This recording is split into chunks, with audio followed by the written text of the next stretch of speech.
जयंती मंगला काली भद्रकाली कपालिनी दुर्गा क्षमा शिवा धात्री स्वाहा स्वदा नमोस्तुते। श्री दुर्गा सप्तशी तीसरा अध्याय।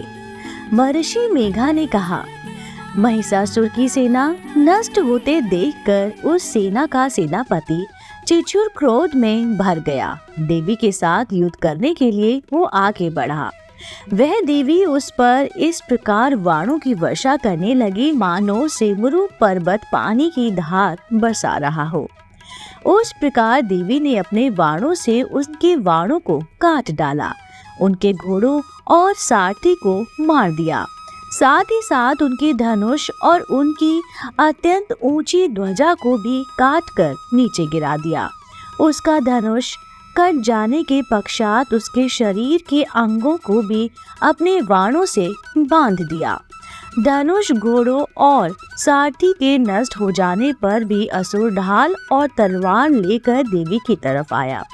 उसने अपने तीक्ष्ण धार वाली तलवार से देवी के सिंह के मस्तक पर प्रहार किया और बड़े वेग से देवी की बाईं भुजा पर वार किया, किंतु देवी की बाईं भुजा को छूते ही उस दैत्य की तलवार टूटकर दो टुकड़े में बदल गई। ऐसे दैत्य ने क्रोध में भरकर शूल हाथ में लिया और उसे भद्रकाली देवी की ओर फेंका। देवी की ओर आता हुआ वह शूल आकाश में गिरते हुए सूर्य के समान प्रज्वलित हो उठा।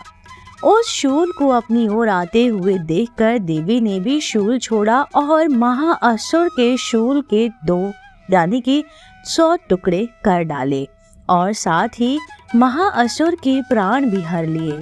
चचुर के मरने पर देवताओं को दुख देने वाला चामर नामक दैत्य हाथी पर सवार होकर देवी से लड़ने के लिए आया और उसने आने के साथ ही साथ शक्ति से प्रहार किया, किंतु देवी ने अपनी हुंकार से ही उसे तोड़कर पृथ्वी पर डाल दिया। शक्ति को टूटा हुआ देखकर दैत्य ने क्रोध से लाल होकर शूल को चिल्लाया, किंतु देवी ने उनको भी काट डाला। इतने में देवी का सिंह उछलकर हाथी के मस्तक पर सवार हो गया और दैत्य के साथ बहुत ही तीव्र युद्ध करने लगा। फिर वे दोनों लड़ते हुए हाथी पर से पृथ्वी पर आ गिरे और दोनों बड़े ही क्रोध से लड़ने लगे। फिर से बड़े जोर से आकाश की ओर उछला और जब पृथ्वी की ओर आया तो अपने पंजे से चामर के सिर धड़ से अलग कर दिया।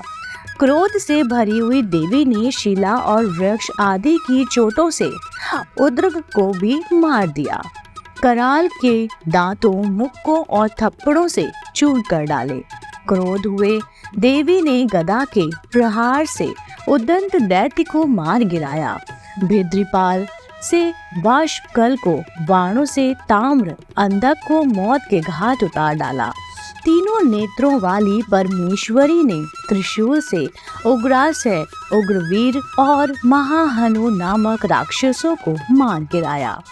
उसने अपनी तलवार से डिहाल नामक दैत्य का सिर काट डाला तथा अपने वाणों से दुर्धर और दुमुख राक्षसों को यमलोक को पहुंचा दिया। इस प्रकार जब महिषासुर ने देखा कि देवी ने मेरी सेना को नष्ट कर दिया है तो वह भैंसे का रूप धारण कर देवी के गढ़ों को दुख देने लगा। उन गढ़ों में कितनों को उसने के प्रहार से, कितनों को खुर से, कितनों को पूंछ से, कितनों को सिंहों से, बहुतों को दौड़ाने से और अनेकों को सिंहनाद से, कितनों को चक्कर देकर और कितनों को श्वास वायु के झोंके से पृथ्वी पर गिरा दिया। वह दैत्य इस प्रकार गढ़ों की सेना को गिरा देखकर देवी के सिंह को मारने के लिए दौड़ा। इस पर देवी को बड़ा ही गुस्सा आया। उधर दैत्य भी क्रोध से भरकर धरती को खुरों से खोदने लगा और सिंहों से पर्वतों को उखाड़ उखाड़ कर धरती पर फेंकने लगा और मुख से शब्द करने लगा। महिषासुर के वेग से चक्कर देने के कारण पृथ्वी शुद्ध होकर फटने लगी। उसकी पूंछ से टकराकर समुद्र चारों ओर फैलने लगा। हिलते हुए सिंहों के आघात से मेघ खडक खडक होकर और श्वास से आकाश में उड़ते हुए पर्वत फटने लगे। इस तरह क्रोध में भरे राक्षस को देख चंडिका को भी क्रोध आ गया और वह उनके मारने के लिए क्रोध में भर गई। देवी ने पाश फेंके और फेंक कर दैत्य को बांध लिया और उनके बंध जाने पर दैत्य का रूप त्याग दिया और सिंह का रूप बना लिया। और ज्यों ही देवी उनका सिर काटने के लिए तैयार हुई कि उसने पुरुष का रूप बना लिया, जो कि हाथ में तलवार लिए हुए था। देवी ने तुरंत ही अपने बाणों के साथ उस पुरुष को उसकी तलवार ढाल सहित सिंह बांधा और उसके पश्चात वह हाथी के रूप में दिखाई देने लगा और अपने लंबे सूंड से देवी को सिंह को खींचने लगा और गरजने लगा। देवी ने अपने तलवार से उसकी सूंड काट डाली। तब राक्षस ने एक बार फिर वह भैंसे का रूप धारण कर लिया। पहले की तरह चर अचर जीवों सहित समस्त त्रिलोकी को व्याकुल करने लगा।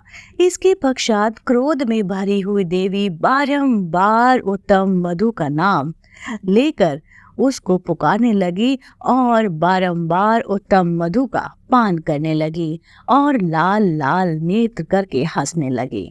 उधर बलवीर तथा मद से क्रोध हुआ दैत्य भी गरजने लगा। अपने सिंहों से देवी पर पर्वतों को फेंकने लगा। देवी अपने बाणों से उसके फेंके हुए पर्वतों को चूर चूर कर देती और बोली, ओ मूर्ख, जब तक मैं मधुपान कर रही हूँ तब तक तू गरज ले और इसके पश्चात मेरे हाथों तेरी मृत्यु तय है। महर्षि मेघा ने कहा। यो कहकर देवी उछल कर उस दैत्य पर जा चढ़ी और उसको अपने पैर से दबाकर शूल से उसके गले पर आघात किया। देवी के पैर से दबने पर भी दैत्य अपने दूसरे रूप से अपने मुख से बाहर होने लगा। अभी वह आधा ही बाहर निकला था कि दैत्य युद्ध करने लगा तो देवी ने अपने तलवार से उसका सिर काट डाला। इसके पश्चात सांडी राक्षस सेना हाहाकार करती हुई वहां से भाग खड़ी हुई और सब देवता अत्यंत प्रसन्न हुए तथा ऋषियों महाऋषियों सहित देवी की स्तुति करने लगे। गंधर्वराज गान करने तथा अप्सराएं नृत्य करने लगी। इसी के साथ दुर्गा सप्तशी का तीसरा अध्याय यही समाप्त होता है।